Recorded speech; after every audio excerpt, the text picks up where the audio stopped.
दोस्तों नमस्कार। आशा करता हूँ आप सभी लोग बहुत अच्छे से होंगे। दोस्तों मैं आज आपको सुनाऊँगा एक हास्य कथा, भूत का डर। ये तेनालीरामा श्रृंखला की एक महत्वपूर्ण कहानी है। दोस्तों आप सभी लोग जानते ही होंगे, तेनालीराम दक्षिण भारत के राज्य विजयनगर के राजा कृष्णदेव राय के प्रमुख सलाहकार थे और वो काफ़ी बुद्धिमान थे। अपनी बुद्धिमत्ता से उन्होंने बड़ी-बड़ी मुसीबतों का हल चुटकियों में खोजा था। तो दोस्तों बिना किसी देरी के शुरू करते हैं आज की कहानी। दोस्तों एक बार कृष्णदेव राय के महल में एक अफवाह उड़ गई कि महल में भूत है।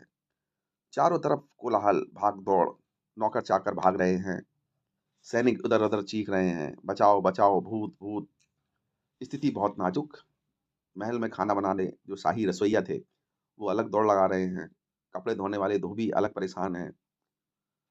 इस चीज़ों से परेशान होकर राजा कृष्णदेव ने आनन-फानन में अपने सभी दरबारियों को और मंत्रियों को बुलाया। सभी लोग इकट्ठे हुए, तो राजा ने पूछा कि हालत बहुत खराब है, हमारे महल में भूत घुस आया है, ये क्या पहेली है?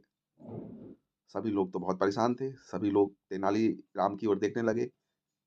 तेनालीराम की ओर महाराज ने भी देखा और कहा कि तेनालीराम, अब तुम्हारे ही हाथ में सब कुछ है, तुम ही हमें इस मुसीबत से पीछा छुड़ा सकते हो। तेनालीराम ने कहा कि महाराज बिल्कुल, मैं अपनी पूरी कोशिश करूँगा। तेनालीराम ने कहा कि आज रात को मैं महल के उस हिस्से में रुकूँगा जहाँ भूत है और देखता हूँ क्या चक्कर है इस भूत का। तेनालीराम ने एक लालटेन, एक लाठी और कुछ पकवान अपने साथ लिए और महल के उस हिस्से में जाकर बैठ गए जहाँ पर भूत का आतंक था। रात गहराई और एकदम से अजीब-अजीब आवाज़ें आने लगीं। कभी धम्म की आवाज़, कभी चीं-चीं, कभी सरसराहट की आवाज़। तेनालीराम ने बड़े आराम से अपने पकवान निकाले, इडली और वड़ा खाने लगे और बोलते जाते, "अरे भूत भाई, कहाँ हो तुम? ये पकवान ठंडे हो रहे हैं, आ जाओ तुम सभी, नहीं तो ये पकवान सब खत्म हो जाएँगे।" फिर वो बोले, "अरे भूत भाई, क्या नाराज़गी है? कहाँ हो? आओ भई, नहीं तो मैं अकेला ही सब ये चट कर जाऊँगा।" लेकिन भूत की ओर से कोई प्रतिक्रिया नहीं हुई और कोई न भूत भी नहीं आया। तभी तेनालीराम ने अपना भोजन खाने के बाद लालटेन से देखा, तो उन्होंने देखा कि जो महल में खिड़कियाँ थी उस हिस्से में, वो खिड़कियाँ काफ़ी ढीली हो चुकी थी। उनकी जो कीलें थी वो गिर गई थी। इसलिए ढीली खिड़कियाँ जब हवा का झोंका आता था तो उनमें हवा की वजह से अजीब-सी आवाज़ें, चूँ-चूँ की आवाज़ें और अलग प्रकार की आवाज़ें आ रही थी। वहीं दीवार में चूहों ने अपने काफ़ी छेद कर रखे थे, तो चूहे भी वहाँ से उछल-फांद कर रहे थे, चूहे के बच्चे भी थे, तो उनकी आवाज़, हवा की चलने की, साँय-साँय की आवाज़, ये सभी आवाज़ें जब मिल-जुल के आती थी तो एक अजीब-सी ध्वनि उत्पन्न हो रही थी। अब तेनालीराम को पूरा माजरा समझ में आ गया कि भूत-वूत कुछ नहीं है, केवल ये खिड़कियों की आवाज़, दरवाजे की आवाज़ और जो चूहे हैं, उनकी आवाज़ें आती हैं और हवा चलने से ये आवाज़ें विचित्र प्रकार की हो जाती हैं, जिससे ऐसा प्रतीत होता है कि यहाँ पर कोई भूत है।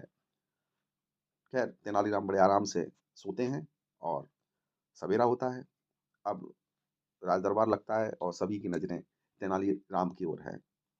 सभी लोग तेनालीराम को प्रश्नवाचक नज़रों से देख रहे थे कि भूत का क्या माजरा था और तेनालीराम ने इसका क्या समाधान किया है। कुछ लोग जो बैठे थे, वो डरे हुए भी थे कि भई महल में भूत है। अब महाराज कृष्णदेव राय ने तेनालीराम से पूछा कि भाई तेनालीराम बताओ क्या माजरा है?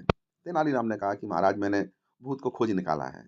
तो महाराज ने पूछा भाई कौन है भूत? कहाँ है? हमें दिखाओ। तो तेनालीराम हँसते हुए बोले महाराज भूत-वूत कुछ नहीं था। ये तो लोगों का वहम था। मैंने उस हिस्से में जाकर देखा तो वहाँ कोई भूत नहीं था। खिड़कियाँ और दरवाजे पुराने हो चुके हैं और वहाँ पर चूहों ने अपने बिल बना लिए हैं। चूहे और उनके बच्चे हैं, वो भाग-दौड़ करते हैं, उछल-फांद करते हैं और रात में जो हवा चलती है उसकी वजह से विचित्र ध्वनियाँ निकलती हैं। इसी को लोगों ने समझा कि यहाँ पे कोई भूत है और जैसा मन में कल्पना करते हैं, जैसा हमारा वहम होता है, उसी प्रकार से हमें महसूस भी होने लगता है। तो महाराज भूत-वूत कुछ नहीं था, केवल वहाँ पर ये टूटे दरवाजे, खिड़कियाँ और हिलते हुए खिड़कियाँ हैं और चूहों की आवाज़ें हैं, वही भूत हैं। ये सुनकर कृष्णदेव राय काफ़ी अ, खिलखिला के हँसने लगे और तेनालीराम की ओर बोले कि तेनालीराम तुमने अपनी सूझबूझ, बहादुरी और तार्किकता से ये समस्या हमारी समाधान कर दी। हम और हमारा राज्य हमेशा आपका ऋणी रहेगा। और ये सुनकर सभी दरबारी जो जितने मंत्री और दूसरे लोग थे, वो ज़ोर-ज़ोर से तालियाँ बजाने लगते हैं तेनालीराम के स्वागत के लिए और सभी लोग उनकी बुद्धिमत्ता की प्रशंसा करते हैं। तो दोस्तों, ये थी आज की कहानी, भूत का डर। आशा करता हूँ आप सभी लोगों को ये बहुत अच्छी लगी होगी। अगर अच्छी लगी हो तो इसे ज़रूर लाइक करें, चैनल को सब्सक्राइब करें और इस कहानी को अपने दोस्तों, मित्रों के साथ में शेयर ज़रूर करें। तो दोस्तों, बहुत जल्दी मिलते हैं एक नई कहानी के साथ में। तब तक के लिए आपका बहुत-बहुत धन्यवाद।